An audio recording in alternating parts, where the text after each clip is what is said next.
Good afternoon. My name is Sheila Lamb, and I'm with the Virginia SBDC Network. For those of you that are not familiar with our organization, the Virginia Small Business Development Center is a partnership program between the U.S. Small Business Administration, George Mason University, and local host institutions throughout Virginia. With 26 locations across the Commonwealth, we provide training and technical assistance to small businesses in their local communities. Our one-on-one advising services are available at no charge. Today's webinar, Franchising 2, Trends, Opportunities, and Obstacles, is presented by the Virginia SBDC Network with FranNet of Virginia and DC. We are recording today's presentation, and it will be posted on our website, virginiasbdc.org. Due to the large number of participants, everyone's microphone is muted and the chat feature is turned off. But if you have questions during the presentation, you can type those into the Q&A box and we will address them at the end of the session. We have also enabled the live transcript function, which you can show or hide via your own meeting controls. And now it is my pleasure to introduce our speaker for today, Heather Rosen, President of FranNet of Virginia and DC. Heather is a franchise specialist with longtime SBDC resource partner and the creator of the SBDC's FranFit program, FranNet. Heather began her career as a lawyer advising businesses on contractual matters and litigation strategy, and then ran marketing and business development teams for large international law firms. In 2009, she left the legal services to go into business for herself through a franchise. Now the owner of 2 franchises, Heather conducts franchise education workshops for the Virginia SBDC and several other organizations, provides coaching on how to make the transition from employee to entrepreneur, and offers guidance to people researching full-time, active, semi-passive, or large-scale area development franchise opportunities. Please join me in welcoming Heather Rosen. Thank you so much for that nice introduction. Just a little warning here. I am having some glitches with Zoom, so at some point I may turn off my video just to make the presentation go smoother. But I'm happy to be back. I always love talking to would-be business owners. Sometimes I've got people on the presentations who own a franchise already or own a business that is considering turning into a franchise or launching a franchise division. The presentation today is going to be mostly for people who are thinking about launching a business through a franchise or maybe launching a second business through a franchise. But if you are a franchise owner or a business owner that's thinking about converting into a franchise, there's going to be some gems here too, I think, for you. And also you'll want to pay attention to the kinds of things that advisors like me say to people who are looking at going into business through a franchise. So as Sheila was saying, I've been an advisor on franchises for over 15 years. I have launched a couple of franchises myself as a franchisee. So I've personally been through the process of investigating franchises, evaluating different opportunities, and going forward. My background as a lawyer made me certainly more comfortable with the research process, but this is a industry that is unlike any other industry, and so it took quite a few years to really understand not just about how franchises are different than other types of businesses, but really what's out there. And I actually affiliate with a company called FranNet that continues to feed me research on the industry. They will do things like go through the government filings that franchises are required to make. And by the way, Virginia is a registration state, so any franchise that is hoping to expand in Virginia has to file twice, once with the Federal Trade Commission and also with Richmond, and has to be approved before they can even talk to somebody about starting a business through their franchise. So FranNet will go through the filings. They'll actually call franchisees that are listed in the filings and make sure that people are happy and find out what kind of background they had, and they'll share that information with me, which is really important because there are thousands of franchises out there, and anybody who advises you on franchises should obviously have current information. And it's a neat business for me to get into because I can, I bring my love of research and research skills and my connection with Friend Edit and their information into it. But really, it ends up being a two-way match because the franchises view me almost as a recruiter. So if I, happen to meet somebody who's great and they meet that person through me, and that person is offered a franchise, and the person says, "Yes, this is what I want to do," they pay me like a recruiter. And the franchisees are looking for, or my clients are looking for the best franchise. And so I can be like a career coach to them without having to charge them any money for that service. So it's a service that I didn't know that it existed when I first got into franchising, and it's really valuable. And hopefully you're gonna learn from me today, and I open the door to, if you want to get in touch with me afterwards to get a more personalized set of advice and recommendations. So real quickly, for those of you who don't know a whole lot about franchises, except for the fact that you know that there are some food franchises near you, what is a franchise? Because there's a lot of different industries that are included in this realm, this world of franchises. A franchise is really just a group of people, their founders and people who the founders have hired, that act as a headquarters, and they license their intellectual property, they license their knowledge, they train, they mentor franchisees who are going to be out in the country or the world acting as the franchise company, acting as the name of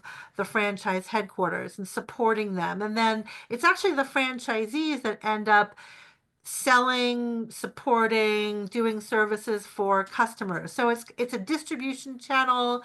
Um, it is. I actually advise people sometimes who are thinking about becoming a franchise. They're not sure, whether they should do it, and it is really a question. There is a benefit to companies that franchise. That's why some companies decide to launch a franchise division, but there's also a lot of responsibilities and liabilities that they take on. But the companies decide to do it, they do it because they're trying to grow very quickly by having other people start their businesses in different parts of the world. And in exchange for that, they get a royalty, they may get some other fees, but in order to earn that royalty, in order to earn the initial franchise fee, which is like a license fee, they have to do a lot of work for them to get them up to speed very quickly.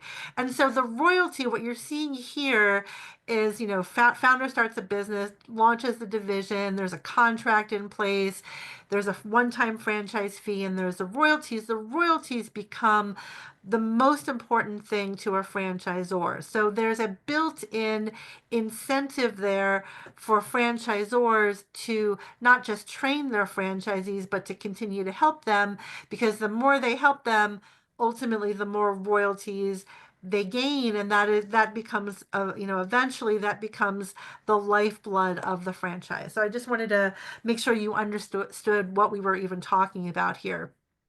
And you're going to see it's a lot more than restaurants. So I first started doing this talk of the future of franchising, franchise trends during the pandemic, February 2021. At this point, we had a vaccine. So we knew that we were going to be coming out of the pandemic, but it was still a time where most people wouldn't feel safe leaving their houses. There were still, masks and advisories in in place. But we had an idea of what the future would look like. And of course, I started thinking about this in terms of franchises. And by the way, during the pandemic, I did a lot of talks on what franchises were doing, because what was happening was franchises were getting their franchisees together and, pretty frequently, and exchanging information, and more importantly, test marketing different service and marketing plans in order to try to adapt to what was going on in the world. So I was reporting on what the franchises were doing, because they were making changes or pivoting a lot quicker than most of the independent businesses out there, because they had all of these people that were trying new things and sharing, test marketing plans at the same time. So, and a headquarters that was starting to think about things that they should be trying in the first place. So here we are in February 2021, and I said that I think in the future, as a result of COVID, we were going to see more franchises that support construction projects, because there are more people at home, and I thought that trend was going to continue.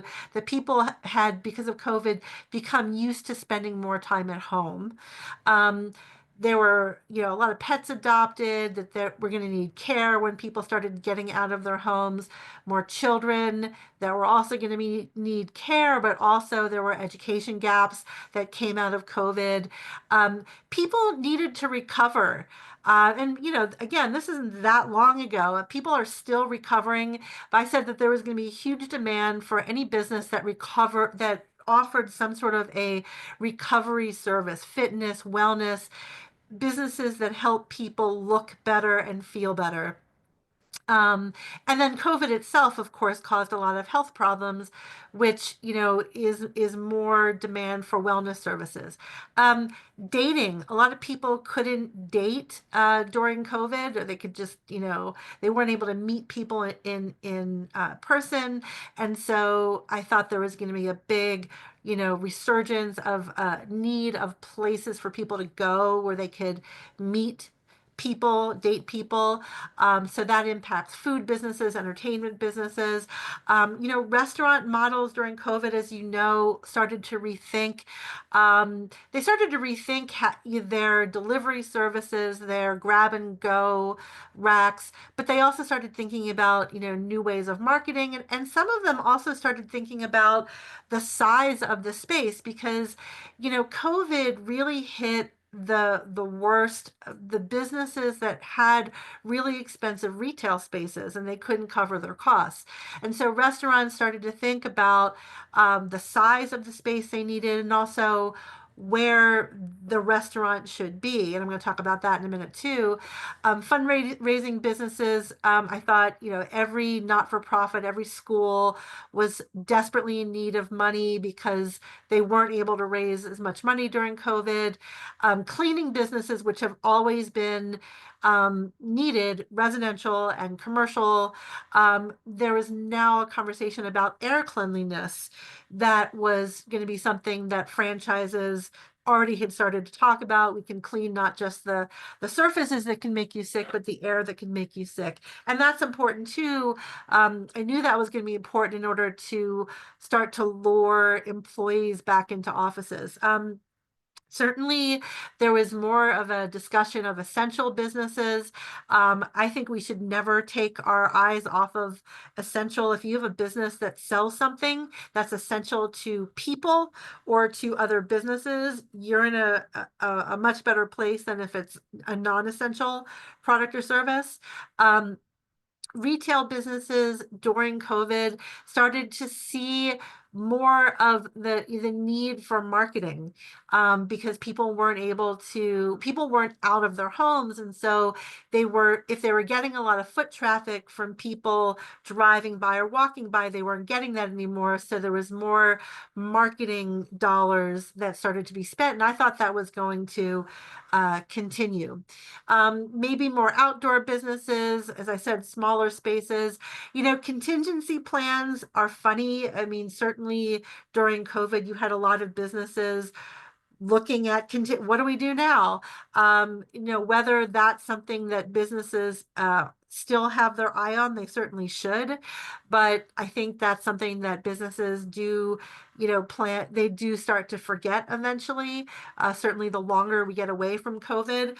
And then, similarly, if you have a business that relies on one or two big customers, I mean, really, that should have never been the case, because any business advisor would tell you never to rely on one or two customers. But that became, really a problem for a lot of businesses, because if you relied on customers that, let's say it was another couple of companies and those companies didn't make it through COVID, you were in trouble. And now we're seeing some other things, with the customer in the DC area being government, and not just the DC area, a lot of areas in our state being the government, is, thinking about, what to do to make sure that you're not 100% or even 80% relying on those dollars coming in from those sources.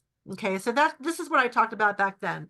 So in the past 4 years, there obviously have been a lot of changes. First of all, as a result of COVID, it really spooked the banks. Banks are more secure now about making business loans, but the interest rates are higher. Also, the cost of retail is higher. And as you know, the retirement funds that people have invested in stocks are sinking. This was not the case when I last spoke about this in, I think, November of last year. It was, retirement funds are strong. So you look at doing rollovers now. That's not the case. And so it is kind of a stickier place to be, but there are some things that people are doing, still going into business, just maybe looking at doing it a different way. Also, since COVID, there have been a lot of mergers and acquisitions in the franchise industry. There's also been a lot of private equity investment in the franchisors. Job is, salaries have gone up since COVID. There were more jobs. Now there are less jobs. There were a lot of high paying work from home jobs. That is starting to go away. So that's a big change that, I'll give you my thoughts on how that could impact businesses going forward. But that's a change that is going on right now, that, that will create an opportunity for somebody, if you're paying attention to this. Also, hard to argue that the cost of goods is higher. Supplies, labor is higher. That might be getting a little softer because of the job losses, especially in the areas where they were impacted by federal cuts. And people also got more used to, I think, spending time at home, having more flexible schedules, started traveling more. That was one of the big reasons that I started a travel franchise in 2022, because I knew that there was going to be a big surge in travel as people started coming out of COVID. And so, that also impacts the way people work. They want to keep doing that. Once you've caught the travel bug, you want to keep traveling. And, as you spent more time with family, and now maybe you have kids that are getting older, going to college, you really appreciated maybe the time. I can speak personally. I really appreciated that extra time that I had with my daughter, who's now about to graduate from college.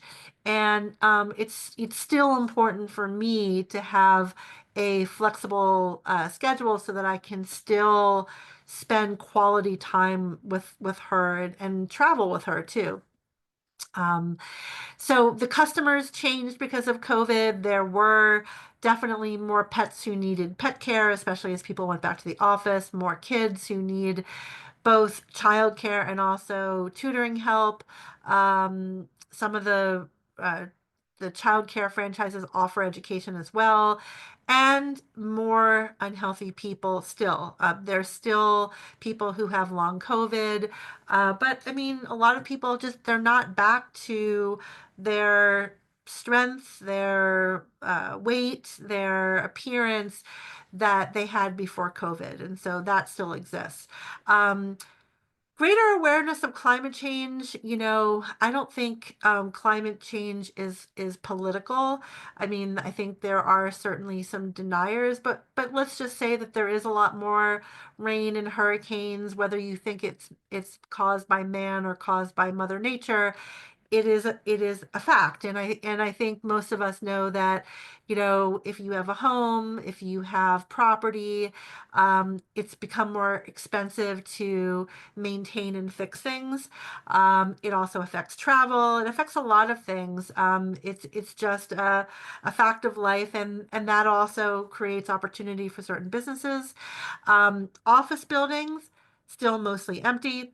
And then, of course, the jobs going away. It's going away before the federal cuts due to AI, due to just changing needs. But now we have the federal cuts on top of it, and that's already started to have an impact on things. So as a result of these things, here's some recent developments. Because interest rates are higher, the franchisors have started to sometimes accept a deposit. Um, people are still using retirement fund rollovers, but now I would say people are using that maybe just for the franchise fee. They're going to banks either for an SBA loan, or some people are leveraging equity that they still have in their homes to get a HELOC, home equity line of credit, because the interest rates are lower than the SBA loan rates. And I just heard yesterday that there's a new SBA fee, SBA loan fee. So it might be time to start looking at that equity that, housing prices have gone up. A lot of businesses, you don't need several $100,000 to start them. The home equity line of credit is a legitimate way of raising money to start your business, and that's already happening. As a result of the mergers and acquisitions and franchising, this is a good development. I mean, some people will say to me, "Oh, but mergers and acquisitions, that happened in my old company, and that was disastrous, and a lot of people were laid off." It's not like that when you're a franchisee. First of all, you're not an employee. You do have a contract with the company, and generally, when you're a franchisee, you're getting more. You're getting the money, and also better access to technology that the acquiring franchise had. And so what you have at the end of the day is a younger franchise that, if it hadn't been merged into this other franchise, it might have taken them another 5 to 10 years or more to get to the place they are with technology. But now, because they're part of the family, they're getting that technology, that expertise a lot earlier. And now you have a younger, maybe more exciting franchise, maybe a franchise that has a lot more territory available, that acts like a more sophisticated business. So I still see that as a net positive. With more people than before COVID working from home, the franchise industry started looking at whether certain businesses that only would offer territory to full-time owner-operators, they started to look at, would it be possible for someone with managerial skills and with a manager that could start with them and train with them, can that person start this business while they have a full-time job? And more franchises said yes. It Before COVID, there really weren't any home services businesses, which are less expensive than the traditional type of businesses that said yes to people running a business semi-passively with a manager. So there are more options for people that want to start a business and they want to keep a job. You just have to be careful that you truly have enough time to even be a good manager. And, that also is something that could change if your company or your agency is starting to require you to be back in the headquarters more often. So it's a little bit of a slippery slope. You have to make sure that you are really comfortable with the amount of time that you have to put into a business, because you certainly don't want to lose your job uh, after you've started this business. Um, you want to be able to move into the business after the business is making enough money for you to be comfortable to do that. In terms of higher costs, it's never good. It's a fact of life. I mean, obviously, right now we are looking at, in some cases, extreme cost increases. Um, I would rather be a franchisee than an independent business, looking at what do we do about the fact that it's now, twice as much or three times as much to buy this essential product that I need in my business. Um, Franchisors will always figure out a way to really pass that cost on to customers, maybe help the customer see more value in it. But it's better just not to be an independent business owner trying to figure this out on your own. It better to be part of a franchise system where you have the headquarters team and you have your colleagues. Everyone's putting their heads together, trying to solve this problem together. Again, just as they did during COVID. And most franchises, almost all of them, are still around. They made it through COVID, and I think that was one of the key reasons that they did. Um, and then, the fact is that there are less people going into an office. I feel like that's always going to be the case. I don't know if we'll ever be back to the levels that we were of people in offices before COVID. And so I feel like you have to plan for that, what if we never get more than, what if offices never bring back more than 50% of the people that were in the office before COVID? So I get questions about vending machines a lot. I still say this is not something that you would want to invest in because it's really hard. It was actually hard even before COVID in major metropolitan areas to find a good spot for vending machines because a lot of the business centers were already built out, and you were competing against Coca-Cola, Pepsi Cola, these big companies that are a lot more attractive vending machine tenants to bring into a building than you as an independent vending machine owner. So it wasn't a great way to get into business as an independent person before COVID. Now I would say stay away from it. And the franchises are really starting to think outside of the box too. They started to think about outside of the box about, semi-passive owners, and some of them realized that it could work as long as these other things fell into place and the franchisee was well capitalized. Um, they have started to also think outside of the box in terms of their space. So subleasing, putting stores inside stores, having mobile or movable locations. I mean, I saw something recently in the Washington Post, I believe, about, and I don't know if this is true or not, but somebody did a survey of restaurant owners in Washington, D.C., and said, how are you doing? How long do you think you're going to be able to stay in business or something like that? And the answer was really grim. It was something like 80 some percent of restaurants weren't sure that they were going to make it throughout the year. So if you are thinking about opening up a restaurant, you really have to think about where to put it. I mean, it's one thing if you can put it near where people live, but if you pick a location because of where people work, it's really hard to figure out where that location is. However, if you have a food offering and it's movable, then that's a different story. And so when I talk to people about food businesses, we're usually talking about things that are fairly simple, that don't have too many moving parts in terms of product offerings, but also literally a lot of these are movable businesses because we're not quite sure where people are going to end up spending their day in a year or two. In terms of people wanting to spend more time with family and having more flexible days, a lot of franchisors added call centers that make it so that if you're a home services business, let's say, you're not always the one having to answer the phone, or even you don't necessarily have to hire somebody that will answer the phone. A lot of them added the call centers run by the franchisor. and the franchisor is the one that's training them, managing them, dealing with when they call out sick.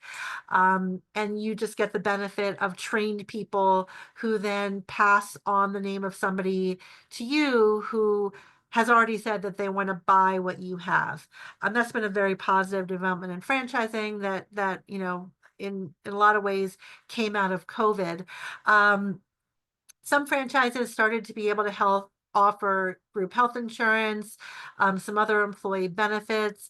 There is a marketplace. There are other ways to get health insurance, but I know there are some people who are still concerned about how am I going to have health insurance if I go into business, and there's some new ways to do it in addition to the old ways, which is marketplace. There are even insurance brokers who sell health insurance to people who are solopreneurs, people who have even just themselves only as employees.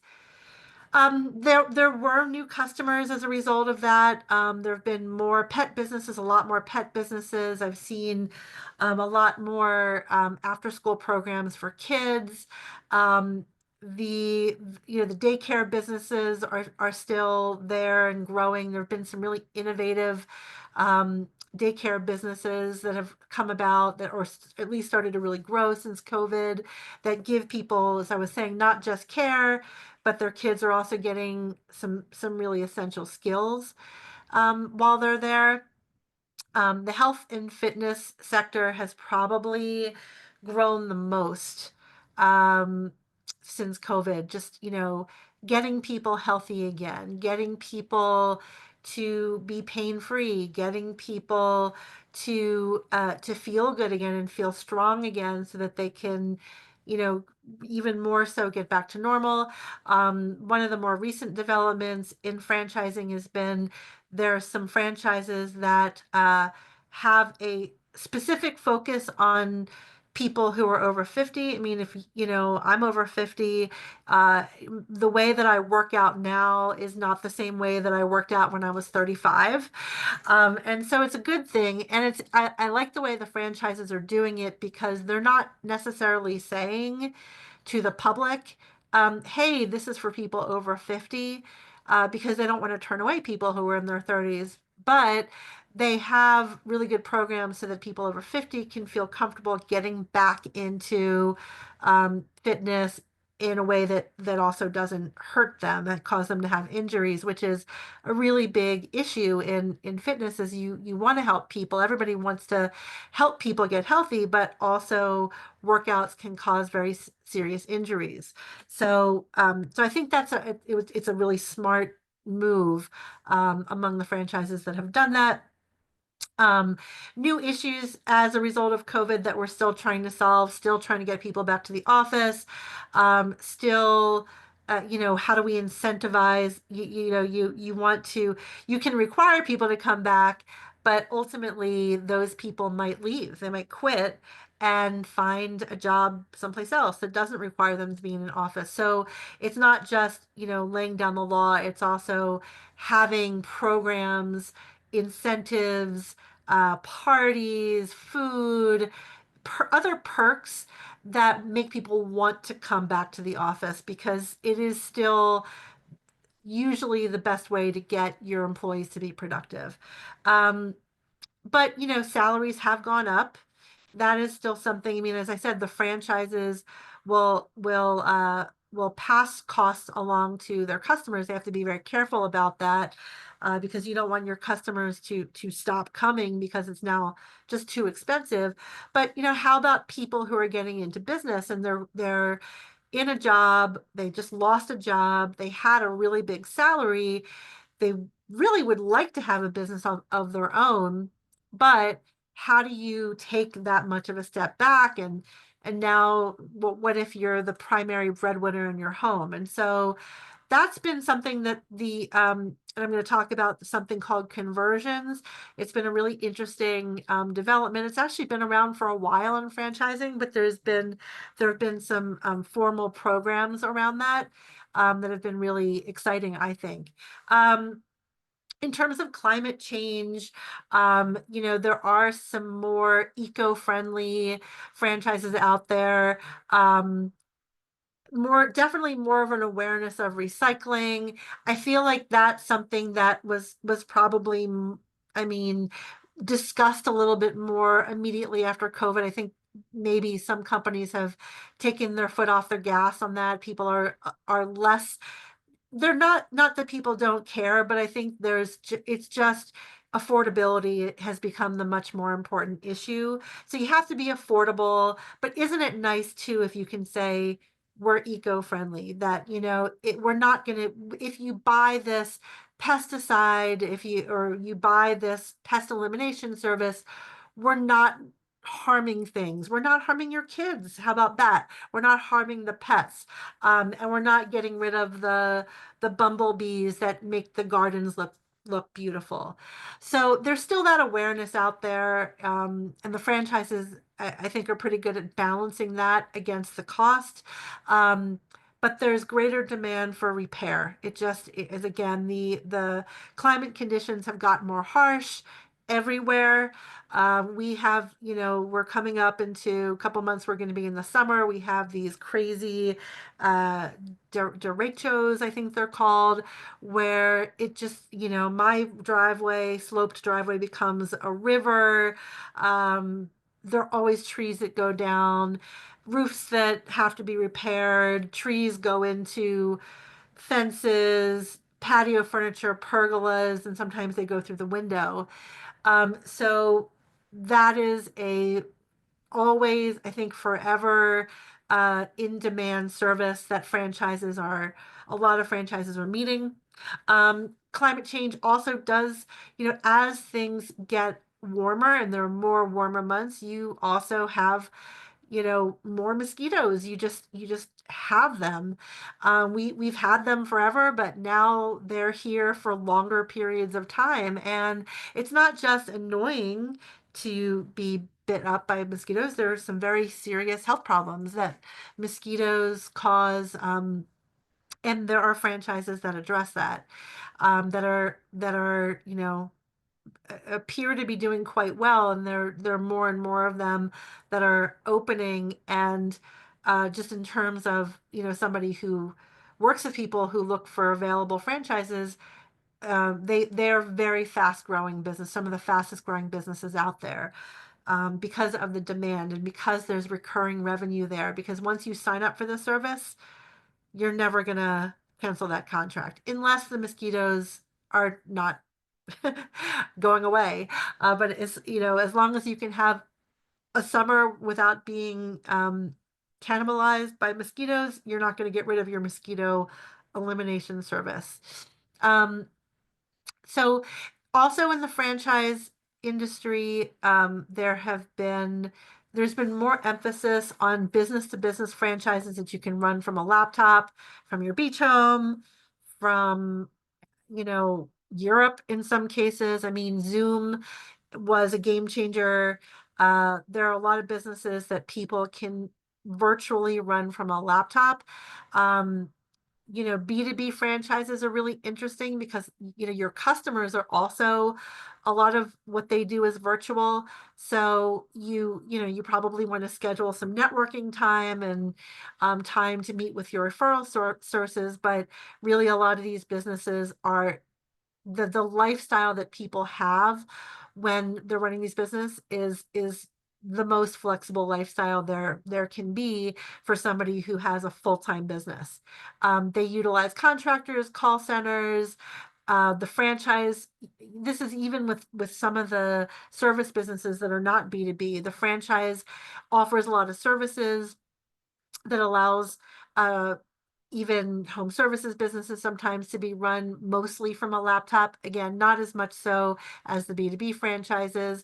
But I see also more people hiring general managers to run businesses. I mean, your business has to earn enough money to pay your general manager and still have profit left over. But those opportunities exist as well. Now, in terms of restaurants and other food businesses, by other food businesses, I mean things like smoothies, shakes, coffees, donuts. There are more franchises than before that are offering mobile options. Um, you do have to have some sort of refrigeration or freezer. It's not just a matter of buying a food truck. Um, and the restaurants that do the mobile restaurants that do really well, they do tend to have more of a scaled down menu. And you have to be careful about picking the right franchise because some franchises start off as a scaled down offering, but then they're not making the franchisees are not making enough money, and so they'll start adding products, and then suddenly it's a lot of moving parts and it's not scaled down, and you have product that you're buying to cook for people that is perishable and and going bad, and so you have to stay on top of that too. um, in terms of the restaurants, so the non-mobile food offerings, there have been some. I thought I would actually see some more, but there have been some that have offered an experience in addition to, or some sort of an entertainment, in order to justify higher costs. Uh, I think we're probably going to see more of that, especially as the cost of some of the foods goes up because of tariffs. Well, they better, because otherwise you're going to see less restaurants stay in business. So I'm still really more bullish on restaurants, just practically speaking, that offer less, that offer a few things, not a lot of employees. They do it really well, and they have a really good system for marketing, and or they have some sort of a movable option in case the location they picked ends up not being a great location. So that's what's changed, and I think now certainly you're going to see some of those things continue. The beauty, fitness, wellness service, I'm sorry, industry is still really hot. It's retail services. So you have a retail space, but instead of selling product, which is harder to mark up, you're selling a service. Because if you're selling a service, if things get more expensive, you can make it just a better service. You can train your employees to provide a better service. Maybe you can, offer a couple of additional things using the same employees to justify that higher cost. There's a lot more of a margin built in there. And in addition to the margin, there still is a huge demand for businesses that make people look better, feel better, uh, and just be stronger, be more fit. I keep seeing more and more of them come into the market. And when people do validation and they call people who own these businesses, the feedback is almost always, very positive.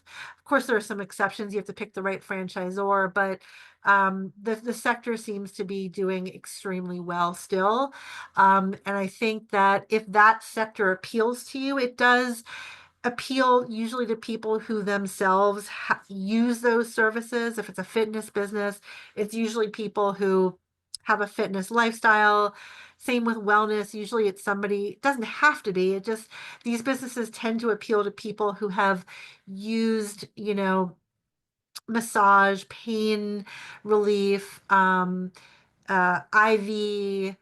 hydration services, things like that. They get it a little bit better. But it's if that appeals to you, that's great. If it not something you know a whole lot about, but you really just want to find the best business, I also urge you to look at this sector because, like I said, it's doing quite well. Another trend is, home services continue to be in great demand. I really don't see a way that will ever not need more companies to repair things. And they don't usually just do residential repairs. A lot of these companies also can repair commercial properties as well.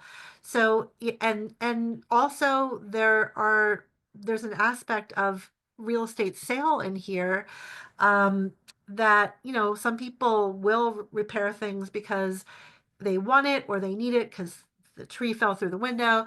But a lot of the repairs get done because someone is selling a house. And even if you didn't think it was necessary, your realtor told you, hey, we're going to be able to get a lot more money for you if you repair this. And so I don't really see the real estate market being, not active in our area. I think it's going to change, but I don't think I think that we're always going to have a lot of home purchases, home sales. Maybe the cost will go down a little bit, and actually that'll make this service be that much more important because, hey, if I can't just automatically get $1.25 million for my house by doing nothing, now I have to make my house look like it's better than everything else being offered in my area.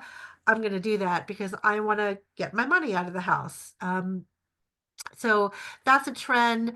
Um, another trend, recent trend that has been slowly growing, I would say, within the industry is people who have a franchisee expanding maybe the territory of their franchise. Or they're ready to grow, but there's no more territory available near them. So, what they'll do sometimes, and especially if the franchise is affiliated with some other similar franchises. Let's say it's an umbrella franchise company that has a bunch of home services businesses. They will acquire a license in a similar business that they can offer to the customers that they already have. Um, Expand that way. Expand, I guess you would say, laterally. That's been a trend because a lot of the home services businesses, um, the good ones that have been around for a while, have already sold out in the major metropolitan areas.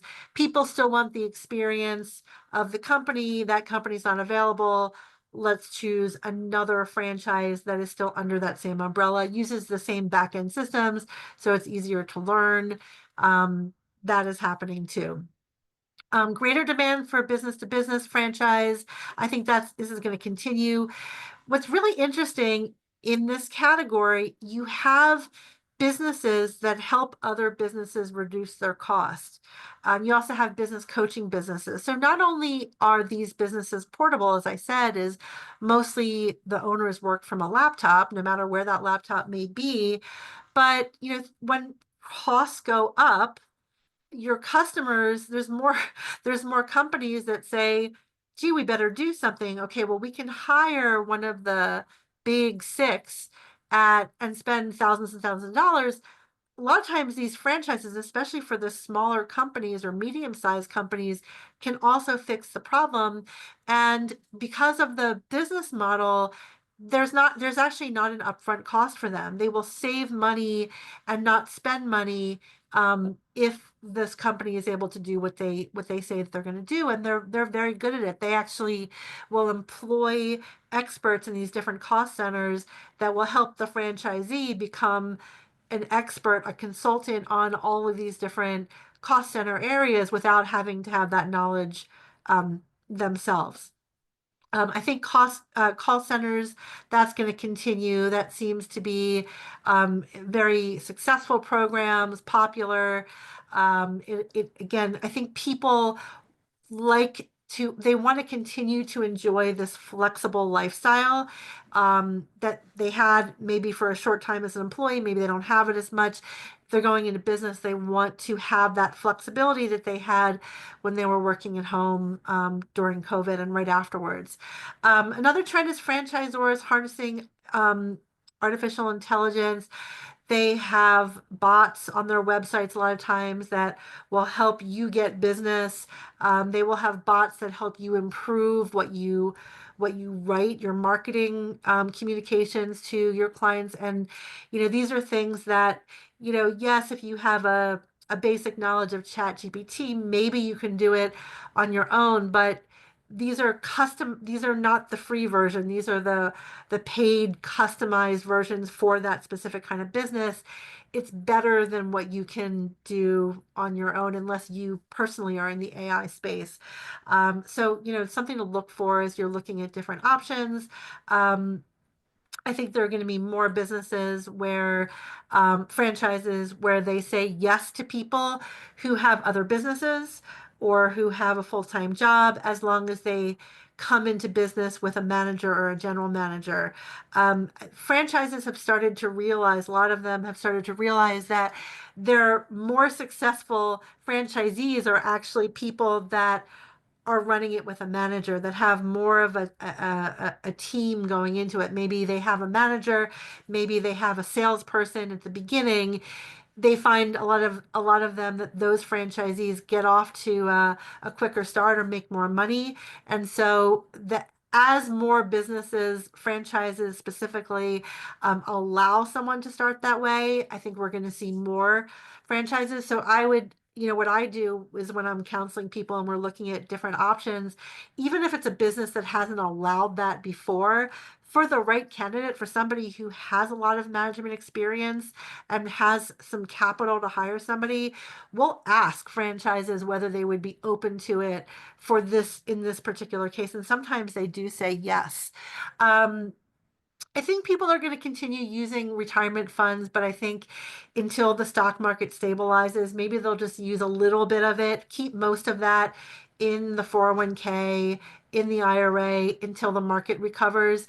But people will continue to use some of it just to cover the franchise fee, but then they're going to go back to the SBA program or maybe take out a HELOC for the rest of it. As I said, the SBA and HELOC programs, people were shying away from that for a while because of the interest rates, because how complicated it was to get an approval after COVID.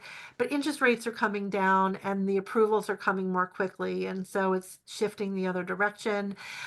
This is a neat trend. So that there are still some franchises that mostly operate during the warm months. Things, if you think about any property service that operates outdoors. And people who ran these businesses were making good money even just working during the season.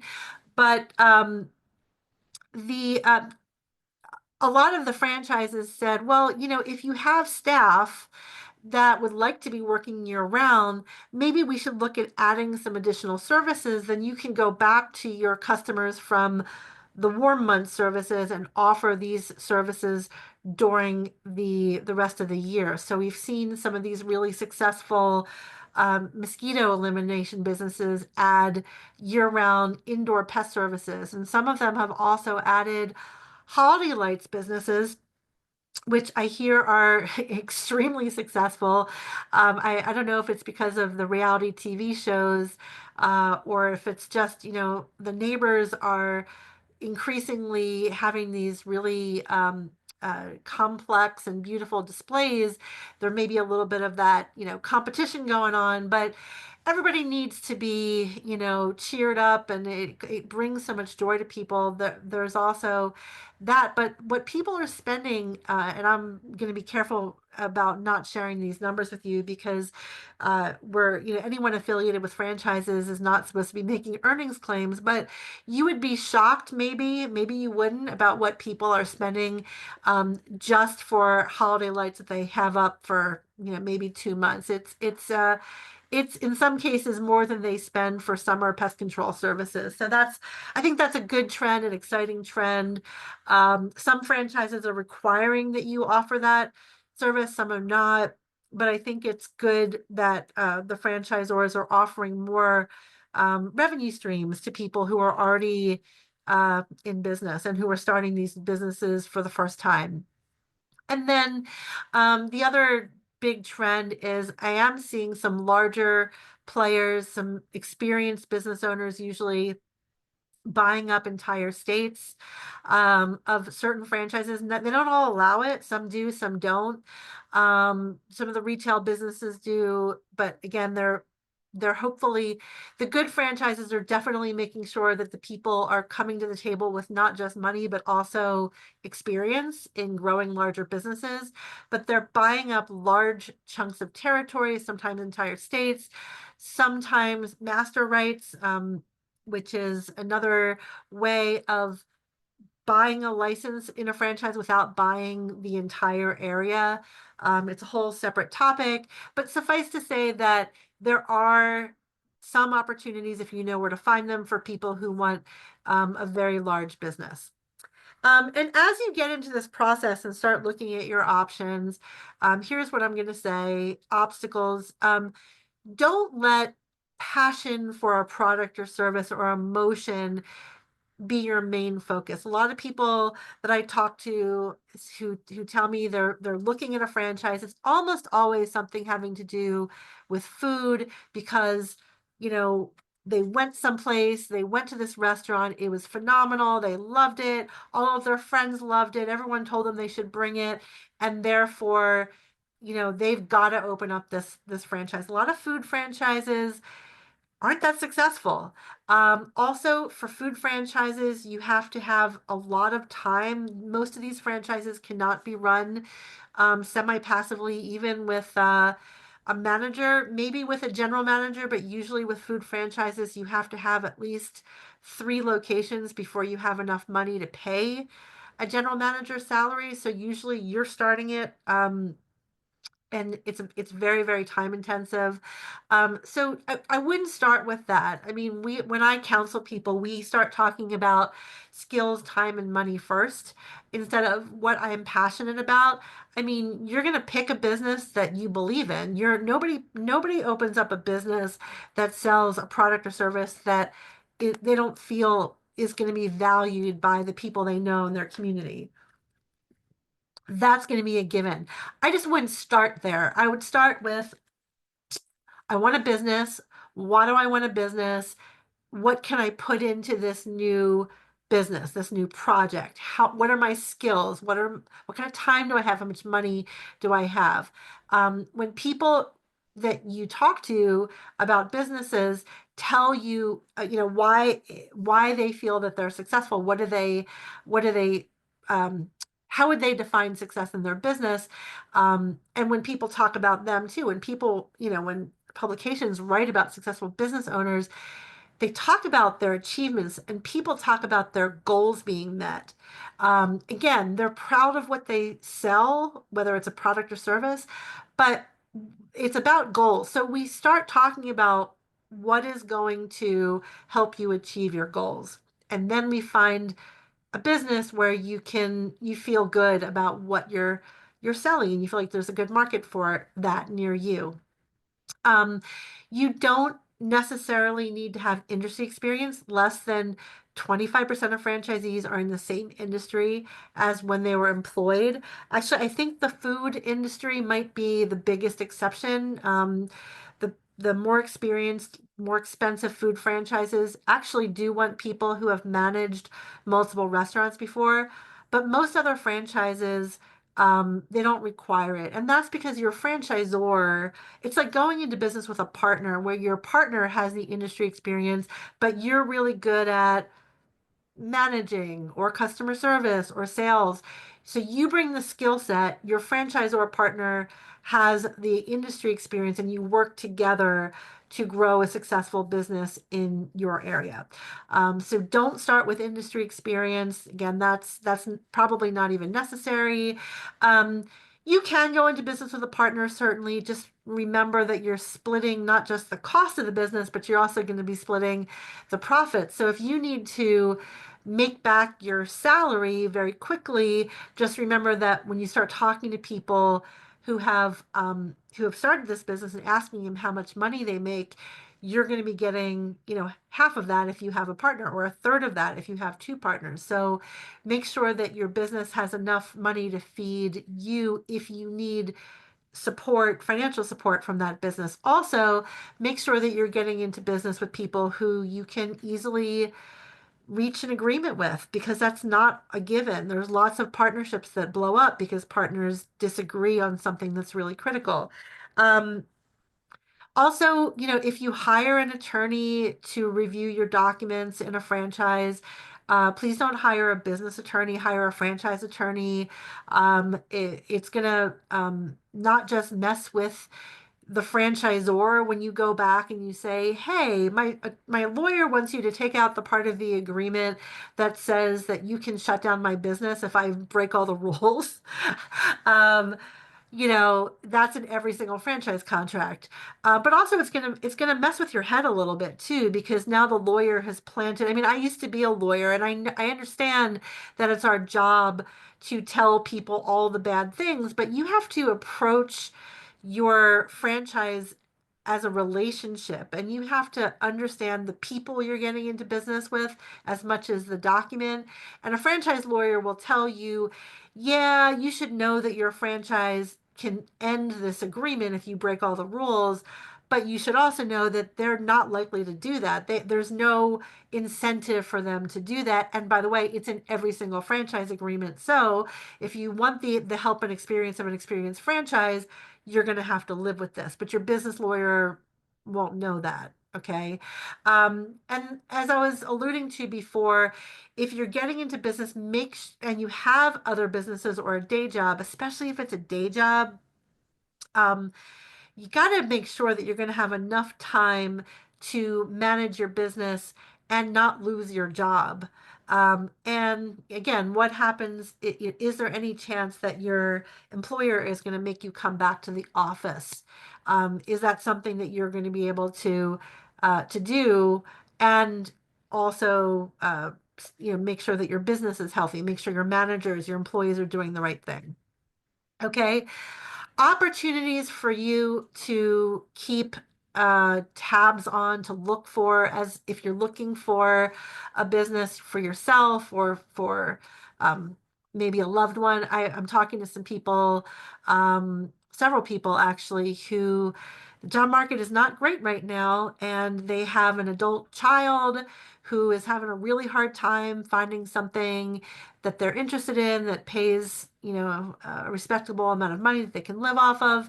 So there's lots of parent, adult, child teams that are getting together and looking for businesses. So that could be great. I mean, the adult child might not have the business skills, so it's you want to not just fund it, but also help them out with some experience, especially at the beginning until they can really take it from there. Could also be a nice retirement plan for you. But, look for opportunities, businesses that make people more attractive, healthier, and feeling better. That is, it's a great place to be, if your business does that. And not just, and I would say to be wary of the ones that make unsubstantiated health claims.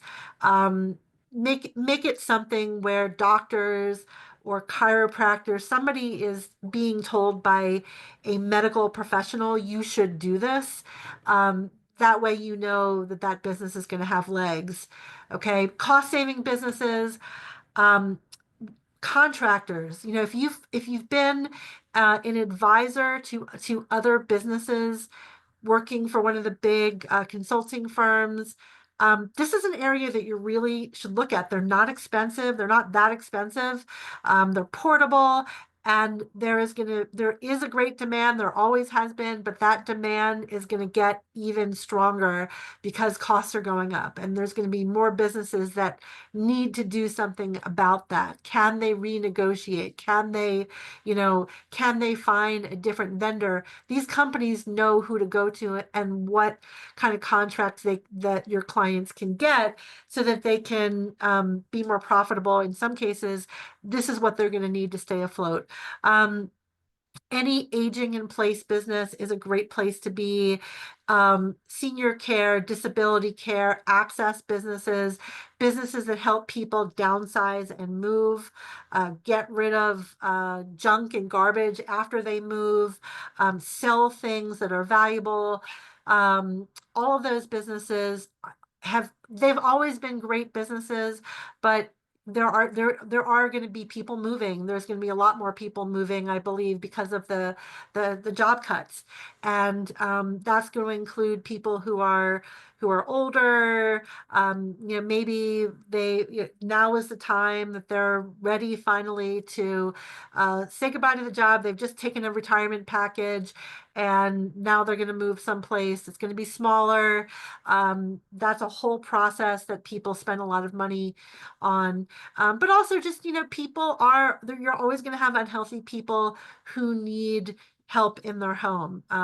I've had parents who have gone through surgeries, you need somebody to come in to make sure that mom or dad doesn't hurt themselves when they're, changing the light bulb, that when they're getting dressed, that they're doing some light housekeeping. And in some cases, you're hiring people to come in to do wound care, to flush PICC lines and things like that. Conversions are really interesting opportunities too.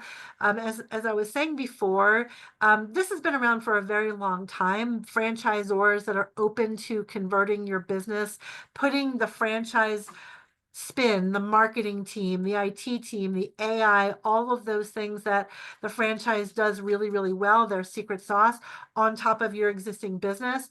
But in addition to that, there are some franchises, not a lot of them, that will actually help you acquire an independent business that has some customers and then put the franchise overlay on it. What that allows you to do, for those of you who really want a business, you want to go in full time, but you've got a pretty big salary to replace, that allows you to go into a business that's probably not that healthy. I mean, when you look at businesses for sale online, I'm going to say most of those businesses are not healthy businesses. Most of those businesses are riddled with problems.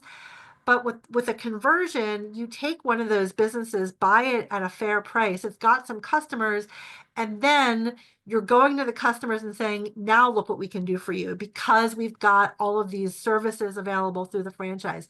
That's a very, very interesting business model for people who need money from the business sooner rather than later. They need to replace that salary quickly. I mean, obviously, you're going to pay more if you're acquiring a business that's already making a couple $100,000, but you need that money to start coming in. So you take a bigger loan, you get that bank, and then the name of the game is to go with a franchise that is going to help you take the profits that the existing business had and double it or triple it because they've got better marketing systems, AI, better IT systems, a better website, et cetera, et cetera, et cetera.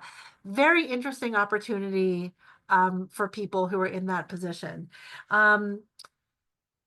Still, look at the for some franchises, and I ask about this, as I said before, can you start this business while you have a day job? If you think your job might be going away or you just might want to leave, look for businesses that you can start with a manager in place.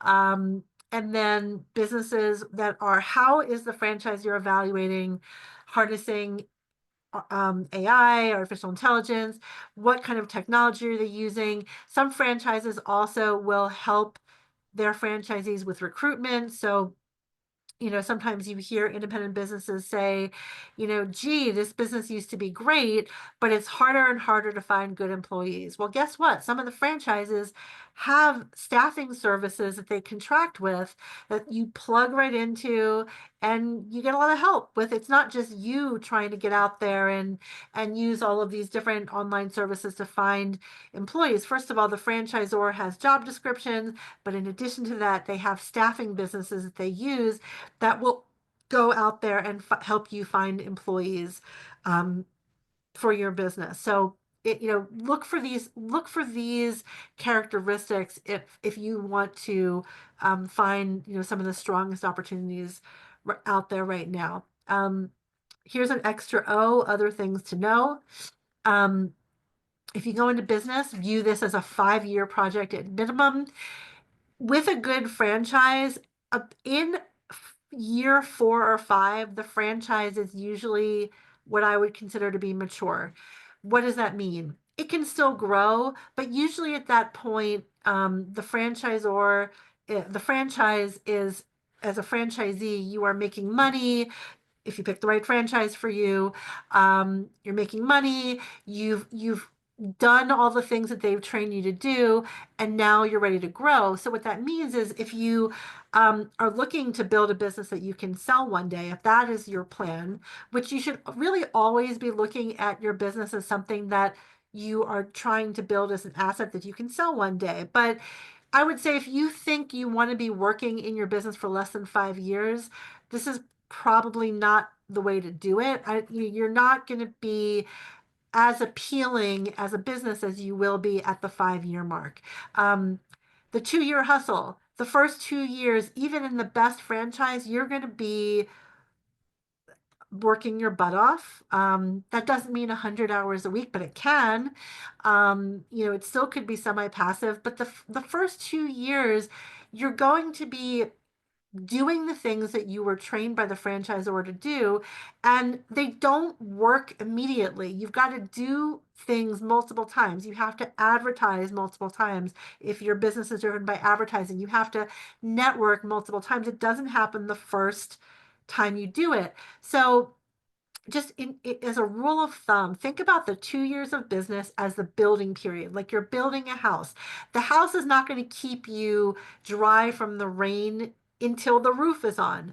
The roof is not going to be on probably until year 3. And then from year 3 to 5, you're putting the furniture in, you're unpacking your boxes, okay? But expect the first 2 years to be the building period. You don't know when your first customer is going to come in. You might know, if you've done your diligence, you might know that it should happen within the first X number of months or X number of years, but you don't know exactly when that's going to be. So just know that the first 2 years, you're not going to feel successful even if you're making money. It's the 2-year hustle. Also, when you're ready to sell your business, you could easily find that it takes 2 years to find the right buyer for your business. You could get some interest, the buyer could go away. So when you're thinking about a timeline for exiting from a business, build in a 2-year period to sell. And if you sell quicker, that's great, but it really could take 2 years to find a buyer who actually signs the documents, who actually has funding, who actually goes through with what they say that they're interested in doing. Okay. And to that point, franchises are businesses that can be bought and sold just like other types of businesses. You can sell a franchise.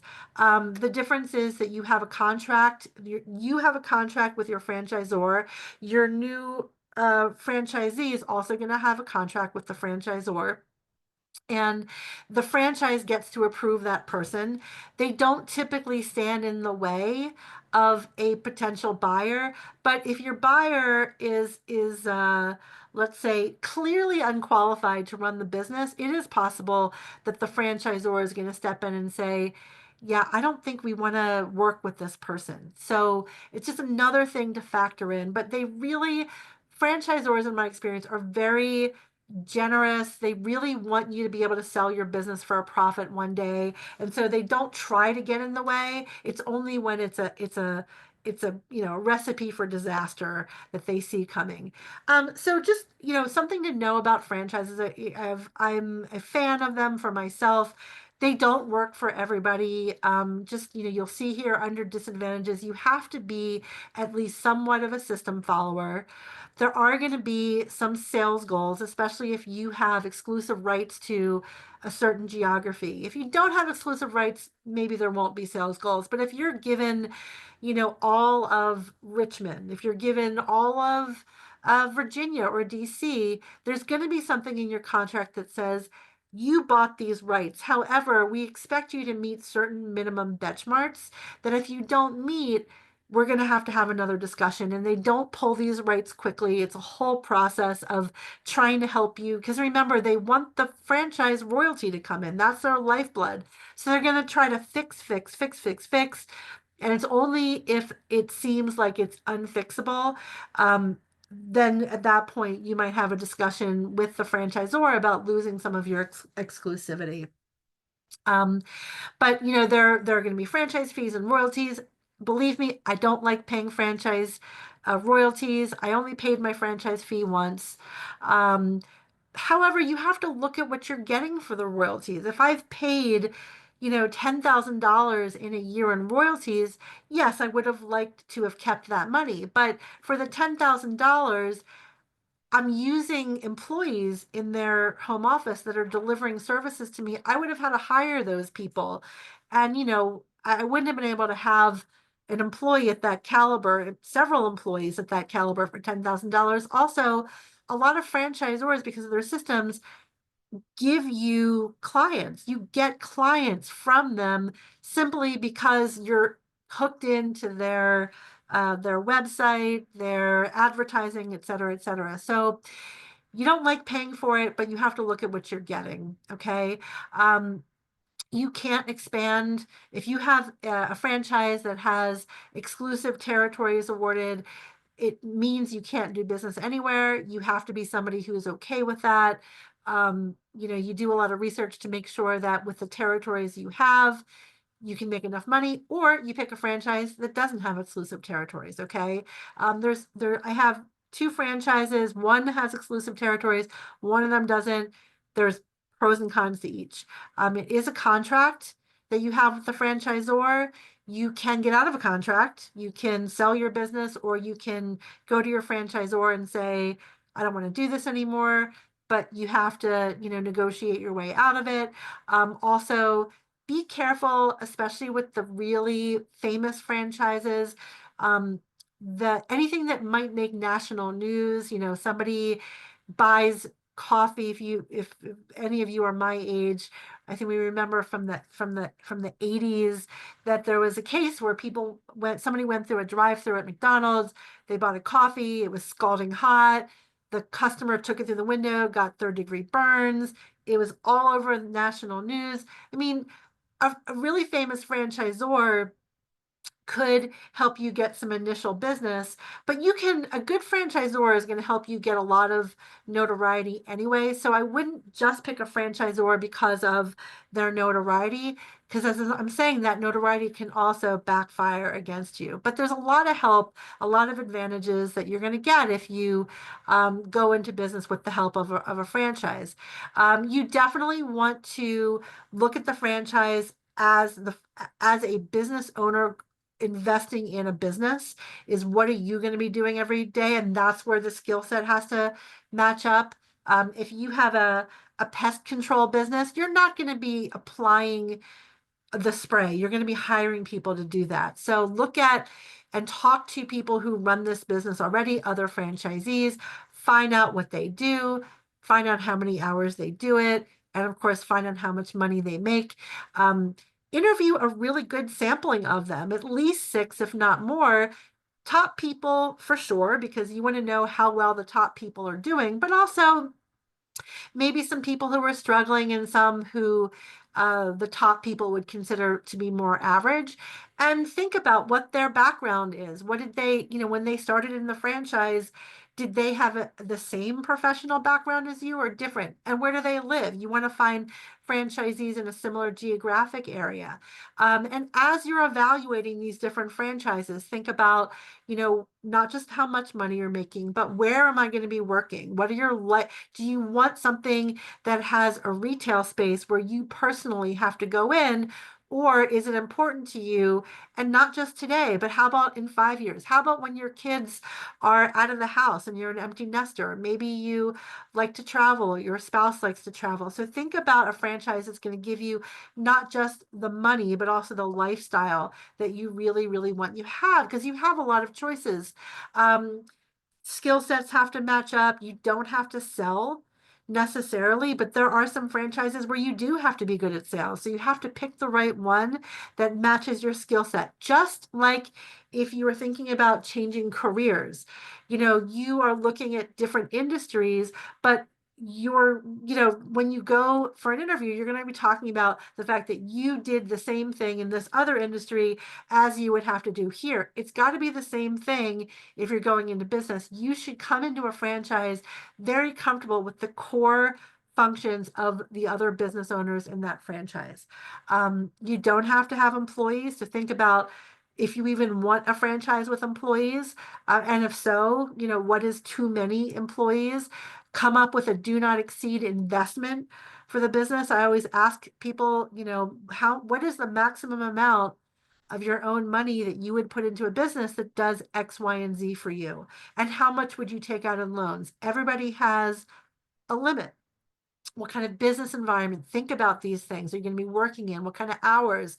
Are you okay with a restaurant where in the first couple of years, you could easily be working 100 hours a week. This is what, if you don't believe me, talk to people who own restaurants, especially if they're not a franchise, but even some of the franchised restaurants, the owners themselves are working just insane hours. So think about yourself in the role of an owner in this business. Is that going to work for you? What kind of customers are you going to be working with? If you go into a childhood activity, children care, children education business, you're going to be working with a lot of parents, and the littler the kids, the more hands-on the parents are going to be. Make sure you're okay with that. Okay, so find a business. Here are the things to think through as you're looking at different options. Find something where you're not likely to fail, and do the research, and make sure your research includes talking to a bunch of other franchisees in that business. Okay. Then make sure the business makes enough money, gives you the kind of lifestyle and the kind of money you want. The money is going to be important, but just think about what you're going to have to do in order to earn that money, and how much control. There are businesses that give you different levels of flexibility too. So make sure that you have enough flexibility in the business that you choose. And then, of course, if it's important to you to be able to sell this asset that you've built one day, um, build the business to sell. There are actually books on this, build to sell. You can sell the business. One day you'll want to. You can, a lot of people run a business past retirement. They're having fun. So they're working maybe less hours, but they're still in it. They're still doing something meaningful past retirement. And then other people bring the family in, bring the kids in, bring in a manager, and that's how they're able to spend less time in the business. So there's a lot of choices out there. Just don't jump into, oh, I found a business. I love this. It sounds great. I'm going to do it, and I'm going to find every single reason in the world why this can work. There are thousands of franchises out there, more than 120 different industries. They're not all going to be available near you, but you probably haven't considered, all of the businesses that could be a fit. And by the way, some of these businesses might cost less than the business that you might have started researching, and also might make more money. So what doesn't it make sense to put more time into the search? There's a big cost range. Home-based businesses can sometimes be under $50,000. The larger the retail space you need, the more money it's going to cost. If you look at something like a preschool, those are close to $1 million. Good businesses, a lot of them are great businesses, but do you necessarily need to put in that much capital? If you have it, great, and if it checks your other boxes. But there's some very, very good businesses between, let's say, $100,000 and $200,000. Lots of service businesses out there where people are doing very well. It should not take you less than 2 months to do the full search, including going to meet the team. And a lot of that search should be talking to franchisees. You really, as I said, should be looking at different options for yourself and picking the best one.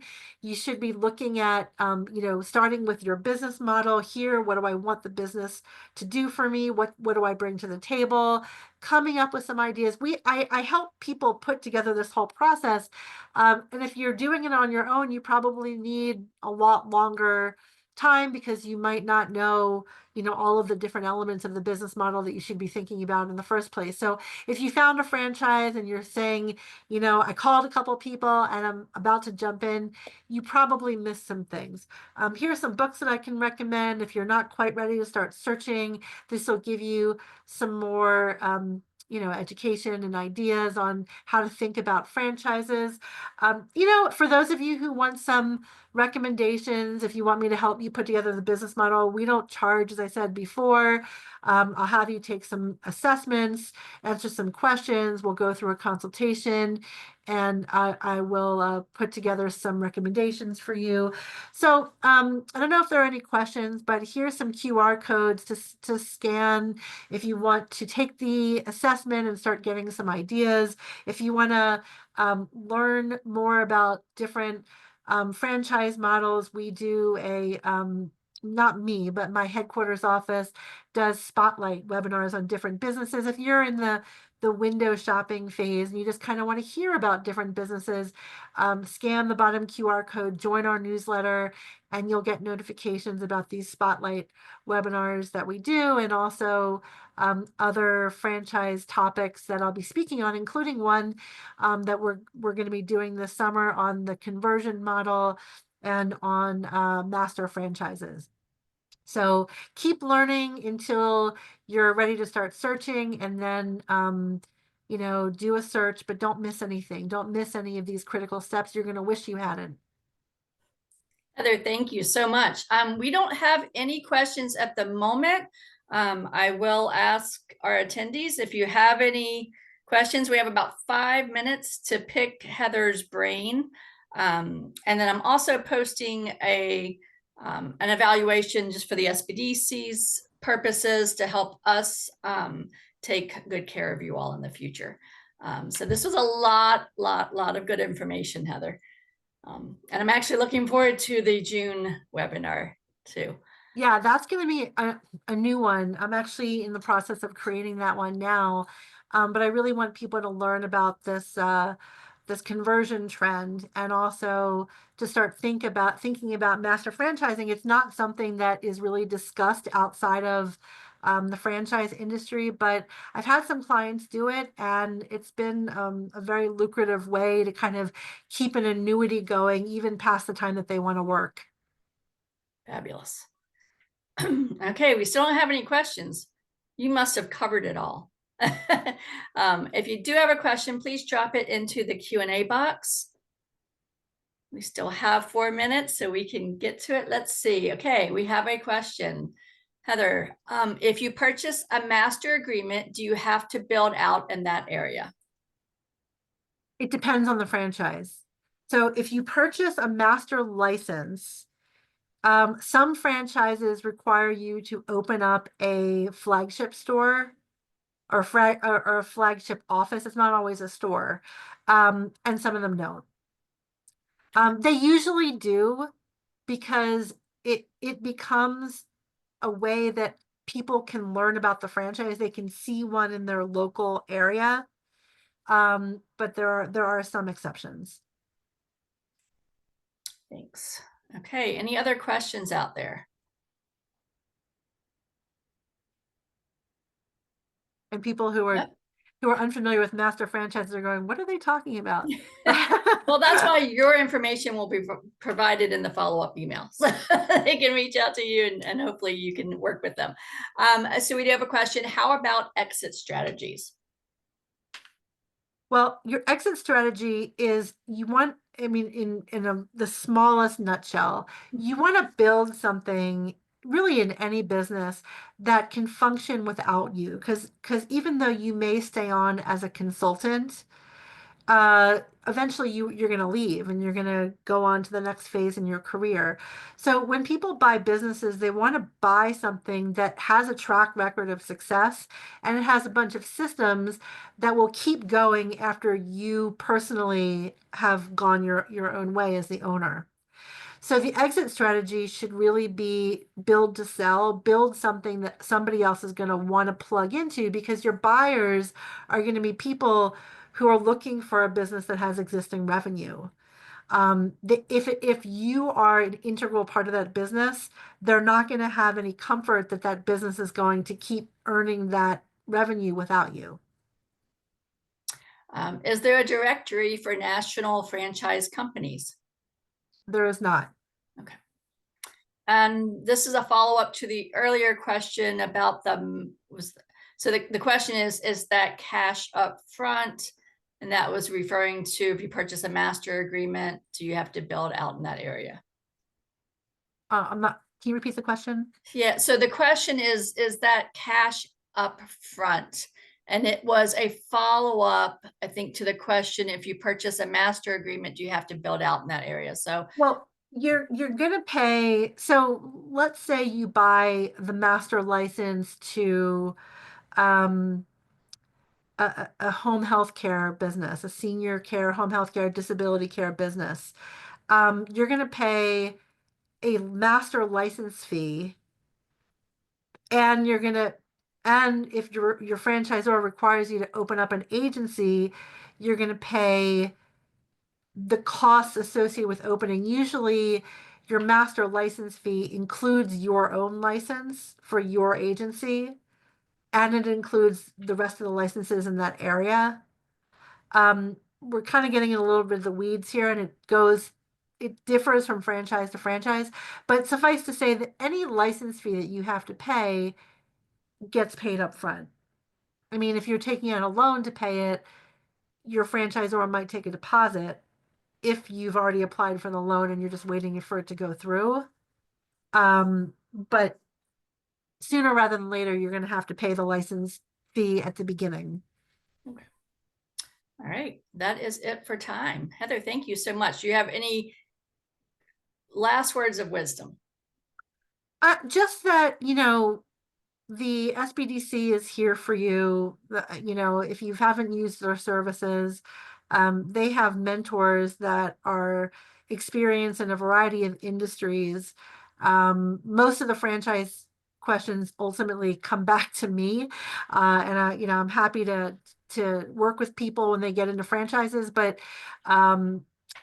they can help you even if you're in a franchise, because your franchise is going to provide you with a whole lot of training and hand holding, but there's always local help that you need. And so when people go into business, I always say, great, go through all of your franchises training, but you probably also want to find a mentor through the SBDC or SCORE or one of the other, depending on where you live, because there isn't always an SBDC near you. So SBDC is one of the biggest ones, so there are more places than most of the other ones, but find a mentor. The federal government still funds this program where you can get one-on-one help with your particular business issues, and starting it up is an issue. So learn about franchises. It is a different animal, but then I really encourage you to find a local mentor to help you with kind of the day-to-day and things that you might have to know about in your specific geographic area. Fabulous. Thank you so much, Heather. And thank you all for attending today. As a reminder, you are going to receive an email with a link to the recording, and it will have Heather's contact information and SBDC's contact information. If you would like to sign up for upcoming webinars or access recorded webinars, please visit virginiasbdc.org/training. These resources are designed to be used in collaboration with your local SBDC advisors. You can sign up for a free and confidential session by emailing help@virginiasbdc.org or via our website. And we look forward to seeing you all soon and back here in June with Heather. Take care, everyone. Bye.